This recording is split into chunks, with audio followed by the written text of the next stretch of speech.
నువ్వుల నూనె కాదు, అది ప్రిపేర్ చేశాక మిగిలిన వేస్ట్‌తో కూడా కూర చేసుకొని తింటే చాలా సూపర్‌గా ఉంటుంది అంటే మీరు నన్ను నమ్ముతారా? పైగా దీనికి చాలా హెల్త్ బెనిఫిట్స్ కూడా ఉన్నాయి. 0% ఫ్యాట్ ఉన్న food, rich in calcium, good for digestion ఇలా చెప్పుకుంటూ పోతే చాలా హెల్తీ అండ్ ఈజీ అయిన రెసిపీయే తెలగపిండి కూర. Hello all, welcome to one more cooking video. Process సింపుల్‌గా ఉంటుంది, టేస్ట్ మాత్రం చాలా బాగుంటుంది. ఎగ్స్ లేని ఎగ్స్ ఫ్రై అని కూడా చెప్పొచ్చు, బికాస్ నాకు ఇది తిన్నాక కలిగిన ఫీలింగ్ అదే.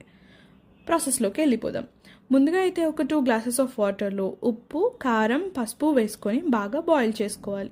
దాంట్లో తెలగపిండి కూడా వేసుకొని కలుపుకోవాలి. క్వాంటిటీస్ అయితే డిస్క్రిప్షన్లో మెన్షన్ చేస్తాను. టెక్స్చర్ మాత్రం ఉప్మాలా వచ్చేంత వరకు కలుపుకొని స్టవ్ ఆఫ్ చేసి పక్కన పెట్టేసుకోవాలి.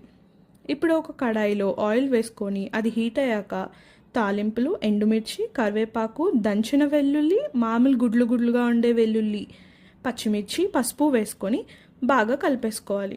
లాస్ట్లో మనం ముందుగానే రెడీ చేసి పెట్టుకున్న మిశ్రమాన్ని కూడా అందులో వేసి బాగా కలిపేసుకోవాలి.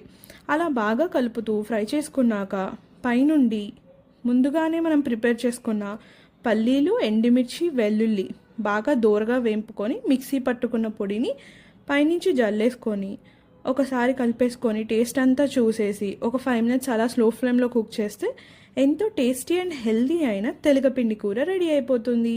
దీన్ని మనం ఇలా సింపుల్గా కాకుండా వేరే వెజిటేబుల్స్తో కూడా ప్రిపేర్ చేసుకోవచ్చు, లైక్ సొరకాయ, బీరకాయ, మునగాకు. మీరు కూడా ప్రిపేర్ చేసుకొని చెప్పండి. బాబా.